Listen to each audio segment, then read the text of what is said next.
আমরা যদি বিরোধে লিপ্ত হই তাহলে পরাশক্তিগুলোর সুবিধা তখন আমাদের কাউকে দিতে হবে ট্রানজিট, কাউকে দিতে হবে সেন্ট মার্টিন, কাউকে দিতে হবে দেশের অর্ধেক। 24-এর ছাত্র নাগরিক অভ্যুত্থানের পরেও যদি সেই বিরোধ আমাদেরকে খায় তাহলে এতগুলো তাজা জেনজির রক্ত বৃথা যাবে। চিল্লায় বলো ঠিক কিনা? মনে রাখবেন, যখন আমি একা থাকি তখন আমি ব্যক্তি, যখন আমরা সবাই মিলি তখন আমরা শক্তি। What are the drawbacks and disadvantages of division, social and political division in the society? Disunity.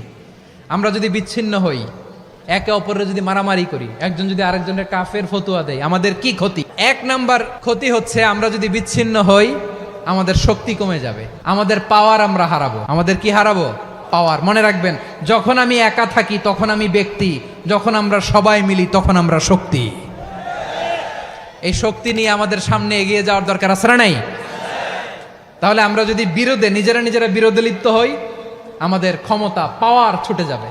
আমরা এই পাওয়ার হারাতে চাই না, ঠিক কিনা বলেন? রব্বুল আলামিন ঠিক তাই বললেন। রব্বুল আলামিন বললেন, খবরদার, ওয়াতিউল্লাহ ওয়া রাসূলাহু ওয়া লা তানাযাউ ফাতাফশালু ওয়া তাযহাবা রিহুকুম ওয়াসবিরু ইন্নাল্লাহা মা'আস সাবিরিন। আল্লাহর আনুগত্য করো, নবীর আনুগত্য করো, কিন্তু খবরদার নিজেরা বিরোধে লিপ্ত হয়ো না, নিজেরা মারামারি করো না, তাহলে তোমাদের শক্তি কমায় দিবে কে? ফাতাফশালু, তোমরা সাহস হারাবা, ওয়া তাযহাবা রিহুকুম, তোমাদের শক্তি কমে যাবে, পাওয়ার কমে যাবে। তাহলে আমরা যদি নিজেরা মারামারি করি, আমরা নিজেরা যদি বিচ্ছিন্নতায় লিপ্ত হই, আমরা যদি মতানৈক্য করি, তাহলে আমাদের শক্তি কমে যাবে, ঠিক কিনা?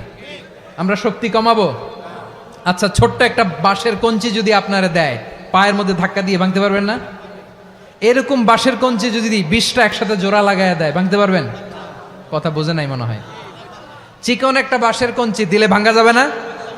এরকম চিকনই 20টা বাঁশের কঞ্চি একসাথে লাগাই দিলে ভাঙতে পারবেন? কারণ যখন আমি একা থাকি তখন আমি ব্যক্তি, যখন আমরা সবাই মিলি তখন আমরা শক্তি। আমরা যেন শক্তি না হারাই। আমরা বিরোধে লিপ্ত হলে আমাদের শক্তি কমে যাবে। এই হচ্ছে 1 নম্বর ডিসঅ্যাডভান্টেজ। 2 নম্বর ডিসঅ্যাডভান্টেজ হচ্ছে আমরা নিজেরা বিরোধে লিপ্ত হলে অন্যরা আমাদের মাথায় কাঁঠাল ভেঙে খাইতে সুবিধা হয়। কথা বোঝেন নাই? আমরা যদি বিরোধে লিপ্ত হই তাহলে পরাশক্তিগুলোর সুবিধা তখন আমাদের কাউকে দিতে হবে ট্রানজিট, কাউকে দিতে হবে সেন্ট মার্টিন, কাউকে দিতে হবে দেশের অর্ধেক। চিল্লায় বলো ঠিক কিনা? নিজেদের প্রবলেম সলভ করার ক্যাপাসিটি আমাদের আর থাকবে না। নিজেরা বিরোধে জড়ালে পরাশক্তিগুলো আমাদের মাথায় কাঁঠাল ভেঙে খায়। তখন ভারতের পিছনে দৌড়াতে, আমেরিকার পিছনে দৌড়াতে আমাদের জুতার তলা ক্ষয় হইয়া যাইবে। নিজেদের প্রবলেম সলভ করা যাবে না। আমরা যদি অন্যের পিছনে না দৌড়াতাম আর এই বিরোধকে থামাতে পারতাম, বাংলাদেশ আজকে যেখানে আছে তার কমপক্ষে 50 গুণ সামনে থাকতো। চিল্লায় বলেন ঠিক কিনা? তাহলে 1 নম্বর ক্ষতি হচ্ছে আমাদের পাওয়ার লেস হয়ে যায়, আমরা দুর্বল হই যদি আমরা বিরোধ করি। 2 নম্বর হচ্ছে পরাশক্তিগুলোর সুবিধা নেয়। 3 নম্বর হচ্ছে আমাদের উন্নয়ন, দেশের উন্নতি, অগ্রগতি এটা স্থবির হয়ে যায়, এটা বাধাগ্রস্ত হয়। প্রিয় ভাইয়েরা, ইউনিটি, ঐক্য হচ্ছে একটা দেশের উন্নয়নের মূল ভিত্তি। ইউনিটি অফ এ কান্ট্রি, এটা হচ্ছে একটা সাস্টেইনেবল ডেভেলপমেন্ট, সোশ্যাল স্ট্যাবিলিটির জন্য এটা অনেক গুরুত্বপূর্ণ। এজন্য বিরোধের কোনো স্থান আমরা দিব না, আমরা ঐক্যবদ্ধ থাকবো ইনশাআল্লাহ। বলেন, আর কখনো কাউরে কাফের বলে গালি দিবেন? তুই জাহান্নামী বলবেন? ঝগড়া লাগলে লাগাই দিবেন? তাহলে কি করবেন? মিলায় দিব। আওয়াজ করে বলেন, কি করব? প্রিয় ভাইয়েরা, এই বিরোধ গত 50 বছর তো আমরা দেখেছি, ধর্মীয় অঙ্গন বলেন, সামাজিক অঙ্গন বলেন, রাজনৈতিক অঙ্গন বলেন, এই বিরোধ আমাদেরকে শেষ করে দিয়েছে।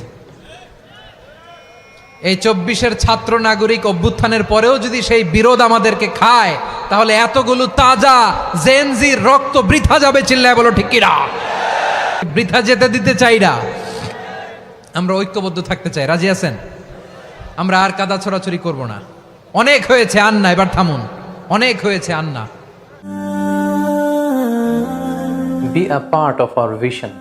Do listen and share the khair.